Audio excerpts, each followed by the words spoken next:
Hey, hello there. I don't know of any of you that are specifically doing radio in the post-COVID-19, or you're getting ready to open. And if radio is something that you've used, I got to tell you, don't buy radio. Don't buy radio for your marketing plan until you've talked to me. And I'll tell you a lot of reasons why, because there are many things in this industry that I feel that I'm an expert on. Not helping you change the lamps in your beds, not doing a new acrylic, many things. If your T-Max goes down, I'm not the guy to call. But I can tell you that when it comes to 4 or 5 particular things, EFT pricing, package pricing, staffing, lotion selling, uh, motivations of your staff, that kind of thing, and radio. Radio is something that has been something I've been doing for many, many, many years. And let me just give you a quick background on that. So June 15th, next month, marks my 50th year of buying radio marketing, first in the music industry. I work with the major record companies. You can see behind me, those are not attendance trophies that were given to me for just showing up. Those are handed out to me from some very important people who we did the marketing for, and you'll see a few of them here in a minute.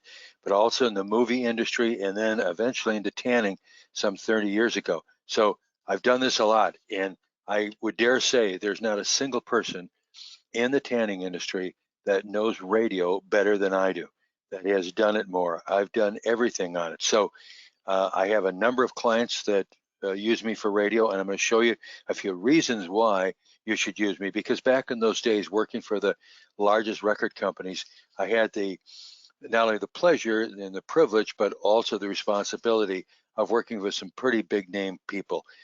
Michael, there in the middle, you see my blonde Dutch boy head in the background. Um, Charlie Daniels, fantastic guy, really great guy to work with. Barry Gibb of the Bee Gees, another terrific guy. Dolly Parton, what can I say?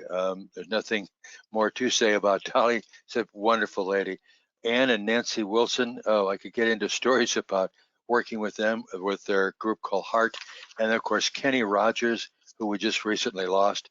Super guy, super guy. That's me, Mr. Hollywood, with the sunglasses. But again, all these people that you're seeing, we put together radio programs for their new releases and sometimes even for their catalog product. Over there, the young, pretty black girl in the lower right-hand corner by the name of Whitney Houston. She's just super nice lady. It's sad what happened to her, but that's another one that I've worked with that I've lost. And then in the middle, you'll see me standing there in suit and tie next to Steve Perry of Journey. Now, these people, they don't take any prisoners. They want their releases advertised and marketed. That's what you have to do. And one of the people that gave me the greatest pleasure to work with on my radio marketing was Howie Mandel. Howie Mandel, we put together his at-home game of Deal or No Deal, and he was just a super guy to work with. And yes, back in those years, it was fist bumping. And then, of course, my biggest pleasure of all was working with the champ, Muhammad Ali. This picture was taken in 1981 before he fought Holmes and unfortunately lost the championship. But he was a fantastic guy. All right, but let's move on. So radio, why does it not work sometimes? Because what happens is I get calls from new clients and they say, well, I used radio in the past, but I don't know why it didn't work. I mean, I'd like to use it again, but I'd like to know how to do it right. Well, that's what I'm here for. I am the tanning industry radio teacher. There are people around this business that can teach you things better than I can in certain aspects. When it comes to equipment, Jerry Devaney used to be of Ergoline. Jerry knows his stuff. He's really good at it. J.R. Homer, who can show you how to buy and sell used beds, move them around. JR knows what he's doing. David Givens took a small mom and pop type salon, turned it into something very, very special.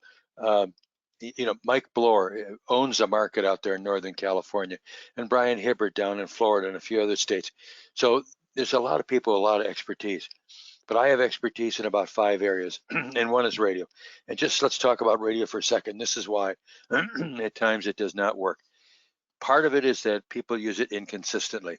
They want to go out there and they want to buy a week or 2 weeks of advertising. It doesn't work. Radio is a cumulative brand on a consumer. you can't just use it for a couple of weeks. That's why you need somebody to negotiate like myself that can put together a campaign that really makes some sense, get you some dominance in the market, get you a lot of reach and frequency. And reach and frequency is a very, very important aspect on radio. What audience are you hitting and how often are you reaching them? Wrong format choices. I hear people give me that all the time. They say, well, I'd like to run spots on Rush Limbaugh. You know, I have a lot of respect for Rush Limbaugh, but you're not going to sell a lot of tanning off of talk radio. Incorrect day part usage, where they'll buy, because they get it maybe cheap, some 8 to midnight or 7 to midnight, whatever. You don't have a lot of people listening 7 to midnight. Or ineffective ad copy. I'm going to show you later on that I have been nominated 5 times for a Mercury Award, which is for effective creative ad copy. I've done thousands of spots, radio spots. Weak spot frequency and audience reach. Again, if you're buying and you're going to put 10 spots into a week, save your money. It's not enough. You have to accumulate that brand in the radio consumer's mind. And then, of course, the confusion of spot rates, effective spot rates. Sometimes what will happen is that radio programs, usually younger folks that work with there, sometimes older, they'll give you a package because they want to get you on the radio, and they'll mix in some 5-second spots. iHeart, used to be Clear Channel, is infamous for wanting to sell you what we call mixed spot, fast food spot. It's a great vehicle for if you're Burger King. Now, the thing of it is, if you're Burger King and you run buy a Whopper, get a Whopper, you can say that in 5 seconds. But remember, the Whopper is already branded to the consumer. They already know that. Burger King itself is branded to the consumer. So when you say buy a Whopper, get a Whopper, the message gets home pretty quick and you run a whole bunch of 5-second spots. We can't do that in the indulgence business. We've got too much of a story to tell about the quality of what we do. And now with COVID-19, the safety of what we do. 5-second spots are stupid. And so if a radio station gives you a bunch of spots and they say, okay, here is 50 spots to use over 2 weeks, but you start to look at the times when they're going to run them. And some of them are going to run from 7 to midnight or overnights. I love it. Overnight spots. Who is up at 3 o'clock in the morning listening to an overnight spot? So confusion of effective spot rates. What we do when I work out a program on radio, I look at what the radio station and I are negotiating. I look at the spots they try to give us on Sundays, forget it.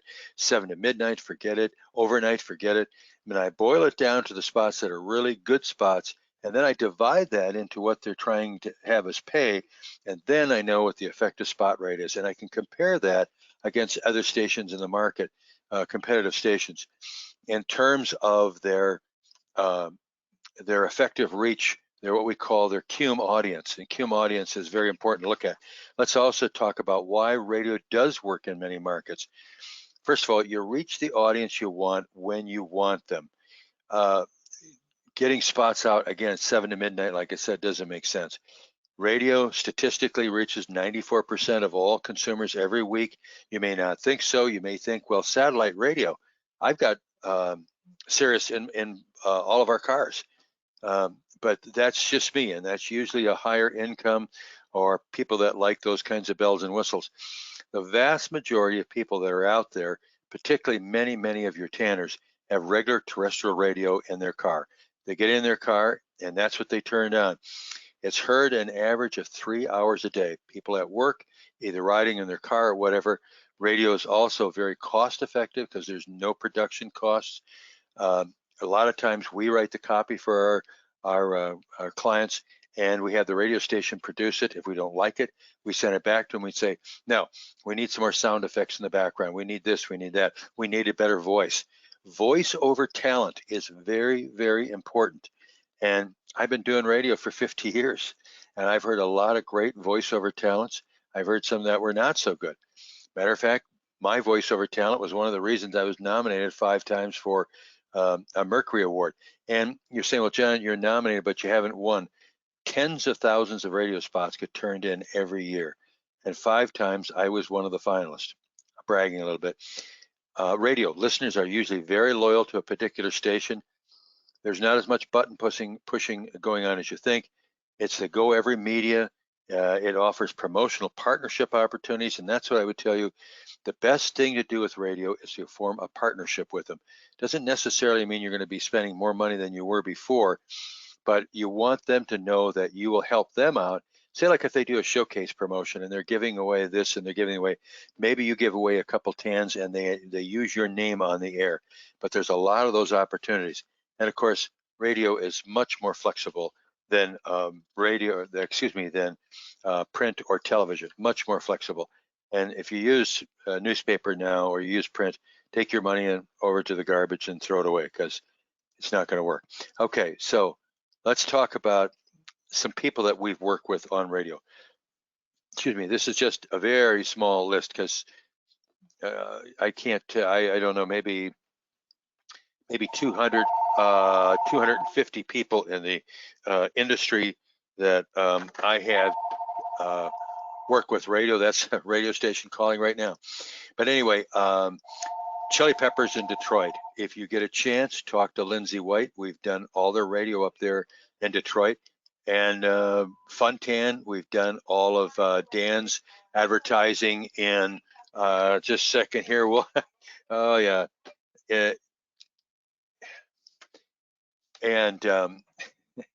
Yes, don't wait. It's another radio station. Okay.